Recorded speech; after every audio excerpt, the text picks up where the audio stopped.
안녕하십니까, 래피드입니다. 4월 5일 두산중공업 보도록 하겠습니다. 먼저 증시 보겠습니다. 증시가 오늘 조정을 줄 듯 하면서 오전에 좀 내리다가 오후 들어서 둘 다 반등을 좀 했고요. 코스피 같은 경우는 0.26% 상승해서 마무리, 코스닥은 거의 보합 마무리를 했습니다. 외국인이 이제 또 조금씩 들어왔고요. 기관은 매도로 포지션을 잡았습니다. 지금 이제 해외 증시가 목요일이었죠. 목요일에 좀 많이 올라서 코스피도 금요일에 좀 올랐었는데요. 오늘은 이제 미국 증시가 금요일에 열리지 않았고 그냥 코스피만 이렇게 진행이 좀 되었습니다. 그래서 일단은 확실한 것은 지금 뭔가 하방 경직성이 좀 느껴지죠. 네, 그래서 2970선 지지를 위태위태하게 하면서 진행을 하다가 요때부터 좀 분위기가 반전이 좀 된 것 같습니다. 그래서 확실하게 지금 정고점을 향해서 달려가는 것 같고요. 더더욱 눈여겨볼 것은 최근에 약세를 계속 띄고 있던 반도체 관련 대형주, 그 다음에 중소형주들이 지금 다시 힘을 좀 받고 있는 듯 합니다. 어, 반도체 특히 이제 삼성전자, SK 하이닉스, 그 다음에 거기에 따른 장비주들, 그 다음에 소형주들, 이런 것들이 다시 힘을 받는 것 같아요. 그래서 그런 반도체 사이클 위주로 다시 한번 지수가 좀 끌어올려질 가능성도 저는 있다고 봅니다. 그 다음에 그동안 실적 회복을 좀 하면서 많이 오르지 못했던 종목들도 오를 거고요. 그렇게 이제 2차 상승이 이제 3차 상승이라고 할까요? 1차는 여기고 2차는 여기고 3차 상승이 나올 수도 있겠다라는 생각이 좀 듭니다. 일단 20주선 근처에서 다시 한번 위로 자리를 잡는 모습은 굉장히 긍정적이고요. 뭔가 채권 수익률의 급상승이라든지 미국이나 중국의 그런 패권 다툼이 또 한번 악재로 나타난다면 다시 한번 내릴 수도 있으니 조금 이제 주의하면서 투자를 하시면 될 것 같고, 지금은 이제 다시 한번 4월 달에 월봉을 양봉으로 밀어 올리면서 추가로 더 올려 볼까 이런 생각을 좀 하는 것 같습니다. 어, 이 선물 지수를 보시면 다우와 나스닥이 또 상승을 하고 있고요. 이제는 기술주, 그 다음에 금융주, 실적주 이렇게 좀 차이를 두면서 편파적으로 좀 올라가는 게 아니고 지금 여러 가지 이제 골고루 좀 올라가는 것 같죠, 느낌이. 네, 그 다음에 유럽 증시도 좋게 좀 올랐고요. 지금 괜찮은 것 같습니다, 분위기 전체가. 지수도 보시면 웬만한 증시들이 다 빨간색, 코스닥 빼고 다 빨간색이네요. 니케이도 0.78% 올랐고요. 괜찮습니다. 외환도 안정화되어 있고 암호화폐 지금은 계속 사상 최고가 올라가고 있고요. 미국 10년물 이제 이 채권 수익률이 어느 정도 이제 또 반등을 하다가 요 라인 정도에서 좀 멈춰 있는 것 같습니다. 그래서 크게 급등할 여지는 지금 좀 없는 것 같고요. 여기서 다시 한번 좀 내려갔으면 하네요. 네, 내려서 이왕 이렇게 불붙은 증시 분위기를 계속 살려서 좀 이어갔으면 합니다. 코스닥도 마찬가지로 월봉상으로 2월봉 연속 양봉을 띄었고요. 지금 확실히 61선 하고 이격을 벌리면서 21선을 강하게 끌어올리고 있습니다. 그래서 코스피와 코스닥 둘 다 좋게 진행이 되고 있다라고 말씀을 드리겠습니다. 자, 괜찮네요, 분위기 자체가. 네. 자, 그러면 증시는 이 정도로 보고요. 두산중공업 보도록 하겠습니다. 오늘 100원 올라서 13,100원으로 마무리를 좀 했고요.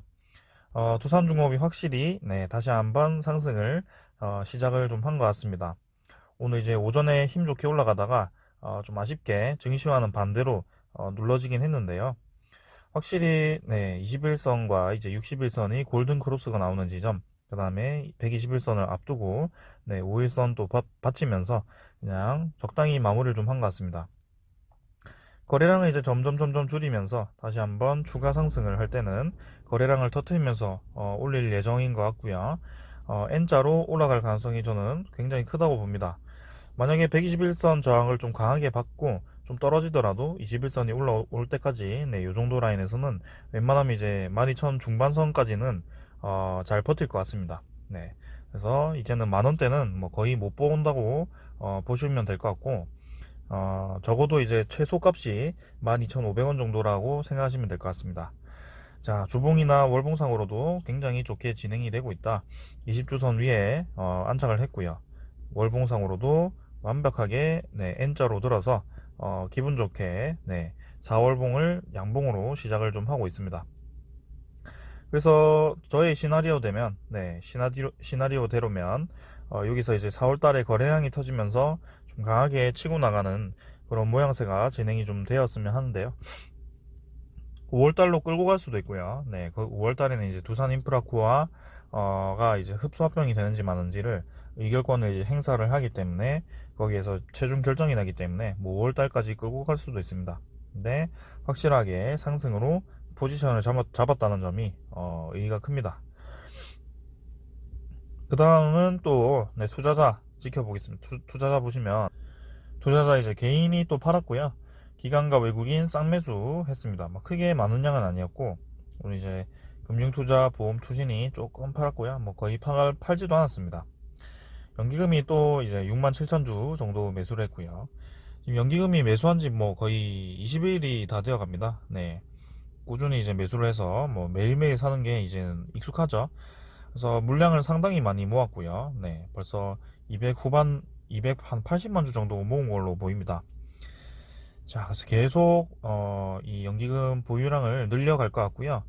이전에 요 정도에서 한 3%, 3점 몇 프로 정도라고 제가 알고 있었는데 여기서 보유량을 좀 매도를 하고 다시 한번 좀 많이 매수를 했기 때문에 지금도 한 연기금 보유량이 한 3% 정도 되지 않을까라는 생각입니다.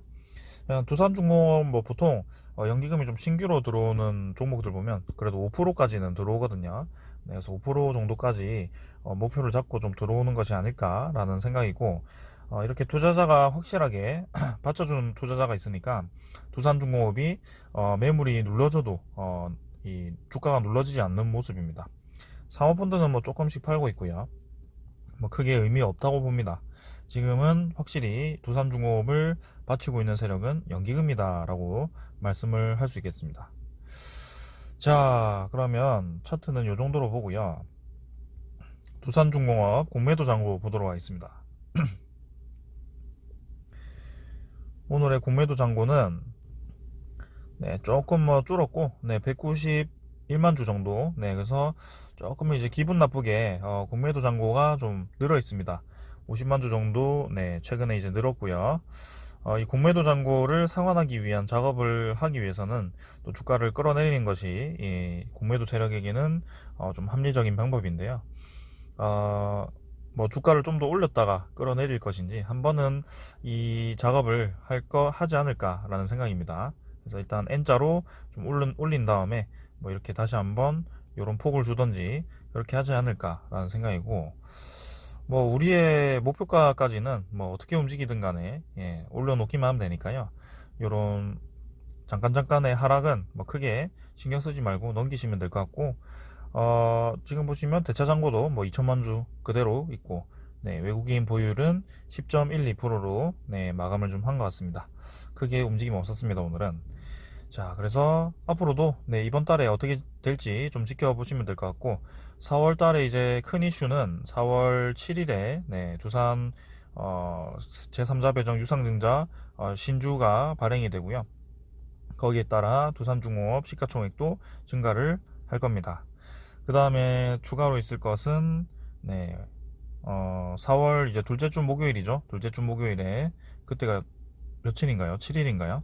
그때 또 옵션 만기일이 있고요. 그 옵션 만기일 이후에 이번에는 기관과 외국인의 포지션이 어떻게 바뀔지 좀 지켜보시면 될 것 같고 저번에는 이제 옵션 만기일 이후에 연기금 포지션이 바뀌었습니다. 연기금이 옵션 만기일 이틀 연속 그 전날과 당일날에 강하게 매도를 했다가 이렇게 계속 그 이후에 매수를 하는 포지션인데요. 계속 이 포지션을 이어갈지 아니면 다시 매도로 전환을 할지 뭐 거기에 따라 좀 스윙을 들어오신 분들이라면 대응을 하시면 될 것 같고 장기 투자하신 분들이라면 뭐 그냥 그 정도 신호가 왔구나 정도로만 생각을 하시면 될 것 같습니다. 자, 그러면 거기에 이제 초점을 두고 기다리시면 될 것 같고 오늘 이제 소식은 탈석탄 속도내는 일본의 소형 원자로 건설 뛰어든다고 합니다. 일본이. 그래서 니케이 홀딩스라고 해서 일본 기업 중에 첫 진출을 이제 미국 쪽에 한다고 하고 미국 에너지 기업 프로젝트에 참여를 한다고 합니다. 자, 그래서 니케이 홀딩스 소형 원전 건설 사업에 일본이 처음으로 진출을 하게 되고요. 소형 원전은 다들 아시다시피 온실가스를 배출하지 않고 사고 위험이 낮기 때문에 차세대 원전 모델로 꼽히게 됩니다. 그래서 지금 뭐 탈원전 우리나라 하고 있는데요. 그건 이제 대형 원전에 해당되고요. 대형 원전은 아무래도 덩치도 크고 그 다음에 요거를 만들기 위해서 지반이 좀 많이 필요합니다. 안정적인 지반과 그 다음에 주변에 뭐 조금 이 건설 현장 때문에 좀 뭐라고 해야 할까요? 산만한 그런 것도 있는데 소형 원자로 같은 경우는 되게 조그맣니다. 그래서 얘 같은 경우는 모든 그런 게 이제 다 한 곳에 있기 때문에 이게 만약에 지진이나 큰 지진이나 이런 위험이 닥쳐도 바로바로 대응을 좀 할 수 있는 것 같습니다. 소형이라서. 그 다음에 크게 이제 집안이 필요 없고요.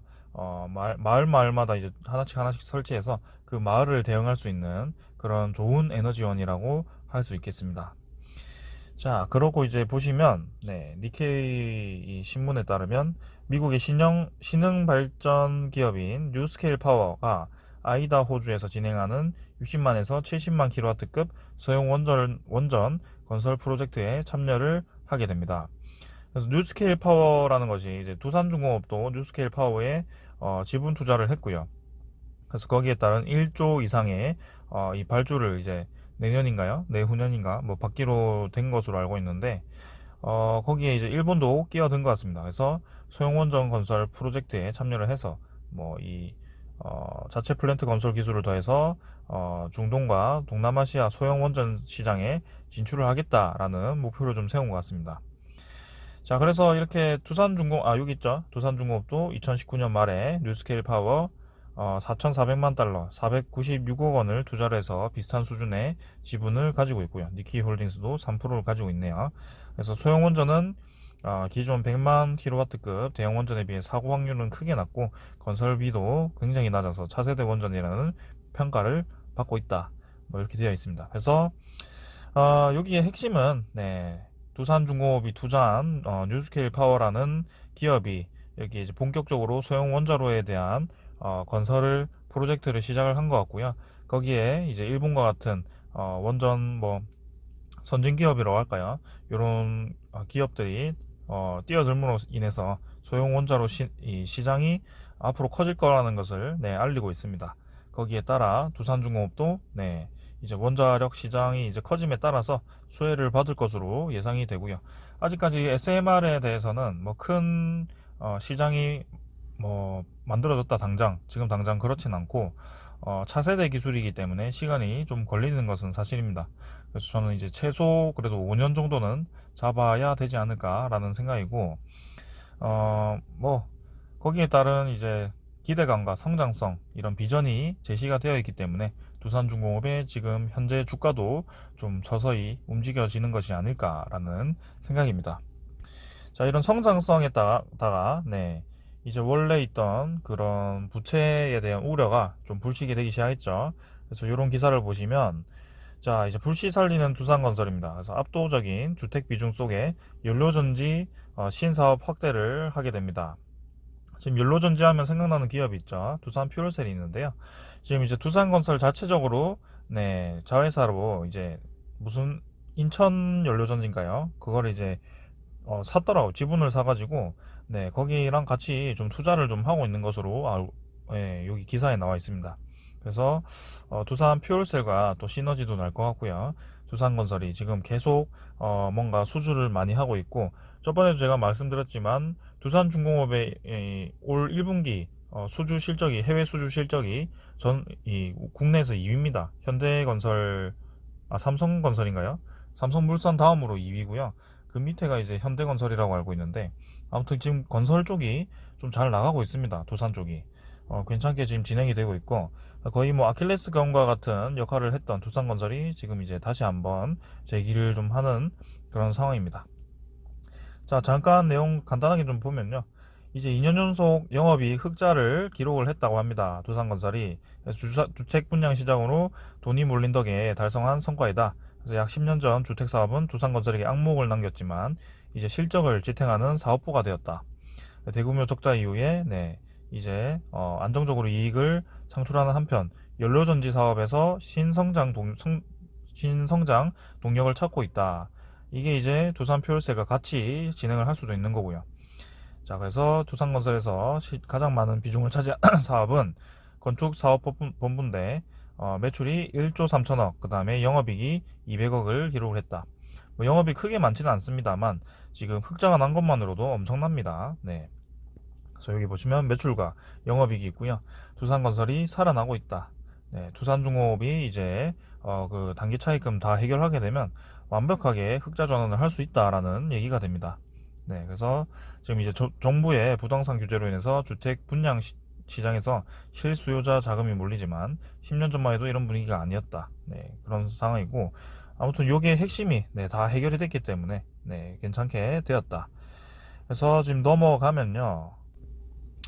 자, 시장 상황이 많이 개선이 되었습니다. 그래서 이제 막 분양 규제 이어짐에 따라서 좀 적극적인 영업을 추진하기에 리스크가 있는 상황이지만 이제는 경쟁사 역시 과거와 같이 무리한 경쟁을 지향하고 철저한 리스크 검토 등 검토를 통한 선별 수주를 진행하며 본질적인 경쟁력이 우선시되고 있다. 그래서 그만큼 이제 두산건설이 이 설 수 있는 발판이 넓어지고 있다라고 보여지고 있고요.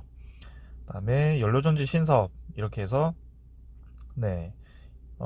보시면 두산건설이 2017년 연료전지 민자인가요?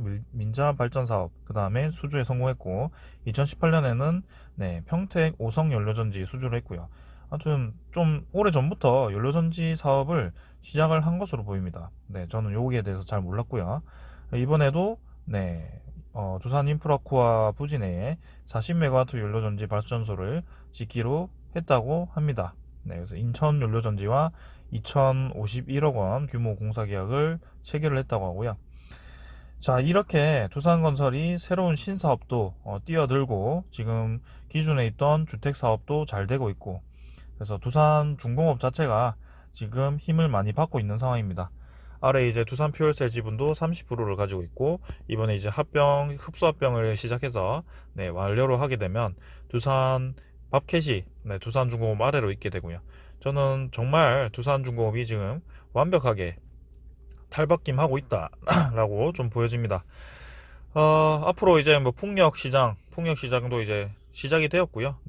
좀 빨리 진행을 한다고 하니까 올해 말부터는 이제 조금 수주를 좀 해서 공사를 들어가지 않을까라는 생각이고 그 다음에 내년에 이제 본격적인 해외발 원전 수주라든지 아니면 뭐 플랜트 있죠, 수소 플랜트, 그 다음에 해수 담화 플랜트 추가 수주 뭐 이런 것도 많고요. 아무튼 지금 두산중공업이 정말 발이 넓어졌습니다. 지금 할 것도 많고 플랜트가 이제 건설 중장비 이런 게 이제 수요가 증가함에 따라서 다시 한번 이 붐을 일으킬 수 있는 그런 해가 내년쯤엔 좀 되지 않을까라는 생각이네요. 자, 그래서 두산중공업 저는 지금 현재 주가 굉장히 싸다고 생각을 하고 있고요. 여러분들과 벌써 리뷰를 시작한 지 꽤 오래 지난 것 같습니다. 시간이. 근데 계속 진행을 할 거고요.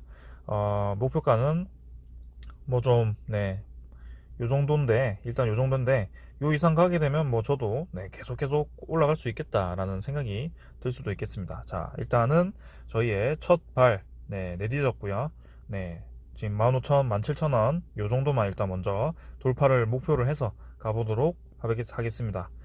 여러분들 항상 수고 많으시고요. 두산중공업 버티느라 고생 많으셨습니다. 신규 매수자들도 이제 많을 것 같아요. 수익 축하드리고요. 계속 올라갈 거니까 한번 지켜보십시오. 감사합니다.